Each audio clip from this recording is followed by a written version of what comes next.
গেল ১৫ বছরে আর্থিক খাতের মধ্যে সবচেয়ে নাজুক অবস্থায় রয়েছে দেশের ব্যাংকিং খাত। সরকারি পৃষ্ঠপোষকতায় ব্যাংক দখল, খেলাপি ঋণ বৃদ্ধি ও অর্থ লোপাটের মতো ঘটনায় চরম বিশৃঙ্খলা দেখা দেয় এই খাতে। সরকার পরিবর্তনের পর দেখা দিয়েছে নতুন সংকট। সম্প্রতি বাংলাদেশ ব্যাংক সহ বিভিন্ন বেসরকারি ব্যাংকের শীর্ষ কর্মকর্তাদের পদত্যাগ চেয়ে প্রতিবাদ ও মানববন্ধন করেছেন বঞ্চিতরা। ইসলামী ব্যাংকে ঘটেছে গোলাগুলির মতো ঘটনাও। সেক্ষেত্রে ব্যাংক খাতে শৃঙ্খলা ফিরিয়ে আনাকেই প্রথম কাজ হিসেবে দেখছে বাংলাদেশ ব্যাংক। বিপ্লবের মাধ্যমে একটা সরকার এসছে, তাকে এইভাবে ব্ল্যাকমেইল করার চেষ্টা করাটা কোনো মতেই গ্রহণযোগ্য নয়। হ্যাঁ, যাদের গ্রিভেন্স আছে সেটা ইন্ডিভিজুয়াল কেস বাই কেস এটাকে রিভিউ করা যেতে পারে, অবশ্যই দেখা হবে।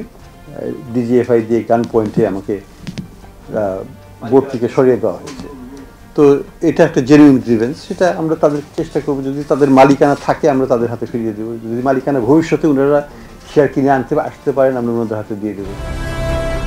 গভর্নর বলেন, ব্যাংকিং খাতের দুরবস্থা দূর করতে ব্যাংক কমিশন গঠন করা হবে। এর মাধ্যমে দুর্বল ব্যাংকগুলোকে সবল করা হবে। আমরা ব্যাংকিং কমিশন করছি, আমরা প্রত্যেকটা ব্যাংকগুলো যারা দুর্বল ব্যাংক তাদেরকে খতিয়ে দেখা হবে যে তাদের ফাইন্যান্সিয়াল পজিশন কী, তাদেরকে কিভাবে নিজ পায়ে দাঁড় করানো যায় এবং সেগুলোকে আবার ব্যক্তি মালিকানায় ছেড়ে দেওয়া যায়, কিন্তু যেটাকে আমরা বলবো ফিট অ্যান্ড প্রপার টেস্টের মাধ্যমে, অর্থাৎ যোগ্য ব্যক্তিদের দিয়ে যেন সেগুলো চলে। তিনি বলেন, গেল ১৫ বছরে সরকারি বেসরকারি বিভিন্ন ব্যাংক থেকে দুর্বৃত্তরা যে অর্থ লোপাট করেছে সেগুলো ফিরিয়ে আনার চেষ্টা চলছে।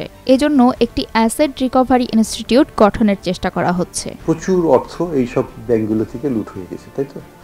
এটা অনেকাংশে বিদেশে চলে গেছে, তাদের কিছু সম্পদ দেশে আছে। আমরা যেভাবেই হোক, দেশেই থাকুক বিদেশেই থাকুক, আমরা দুটো চ্যানেলই পার্সু করব টু রিকভার অ্যাসেটস। আমরা অ্যাসেট রিকভারি একটা ইনস্টিটিউশনও করার চেষ্টা করছি ইন দ্য মিন টাইম।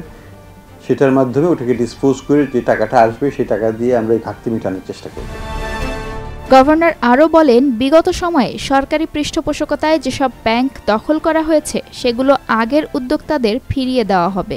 আগের মালিকানা থাকে এবং তাদের কোনো শেয়ার এখানে থাকে, আমরা চেষ্টা করব তাদের কাছে ফেরত দিয়ে দিতে। আমরা এটার মালিকানা ধরে রাখতে চাই না, এটা আমাদের কোনো অধিকারও নেই, নৈতিক অধিকারও নেই, আমাদের দরকারও নেই।